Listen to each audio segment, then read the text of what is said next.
I sometimes use a prayer which has in it a phrase about shaping our lives after the pattern of Christ.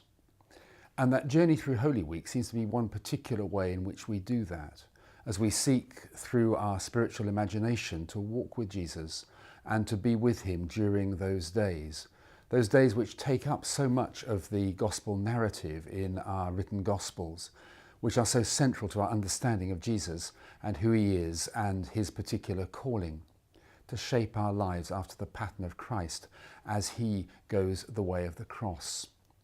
St. Paul uses some very graphic language when he speaks about how we are to be buried with Christ, how we are even to go into the tomb with Christ. He talks about sharing in the mystery of Christ's sufferings. Now, my words and my intellect kind of run out when I try and articulate what that means. And of course, at its heart, it's about a spiritual experience. It's about something of the union between us and Jesus Christ. That as he goes through death, as he goes through the days of suffering, which are Holy Week, so there's a sense in which he is uniting himself with the human race in all of its division, in all of its pain, its guilt, its sorrow, in all its woundedness. And we also, as we journey with him through those days of his suffering, are making ourselves one with him. There's something about an intimacy of union which we are nurturing between us and our Lord, walking the way of the cross. Some of you may have been to the Church of the Holy Sepulchre in Jerusalem. Some people find the Church of the Holy Sepulchre really difficult because it's a rather noisy place. It's a place of conflict even between different religious traditions and so forth as to who worships where and those kinds of things. Actually, the one time I visited it, I found it really rather authentic. All that noise and that hubbub and that division and tension seems to epitomise precisely why Jesus came.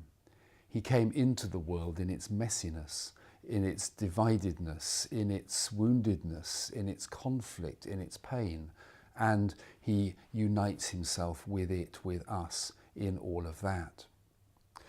But of course, Holy Week leads us to Easter, to the joy of Easter morning. And those Pauline verses to which I referred earlier on talk about not only being united with him in his death, being buried with him, but also about sharing with him in the power of his resurrection. And so this is a journey through death into life, into the joy of resurrection, into the light and hope of resurrection. And we are united with Christ in that as well. We are one with him. We share spiritually in his resurrection. St. Paul in Colossians says, if then you have been raised with Christ, then certain things follow. He begins to talk about the way we should live our lives if we are united with Christ in his resurrection.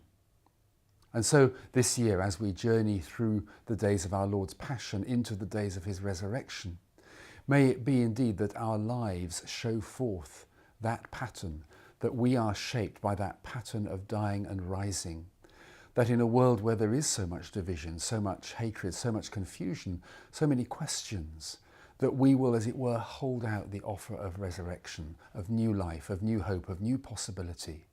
May that be our message, our gift to the world this season of Holy Week and Easter.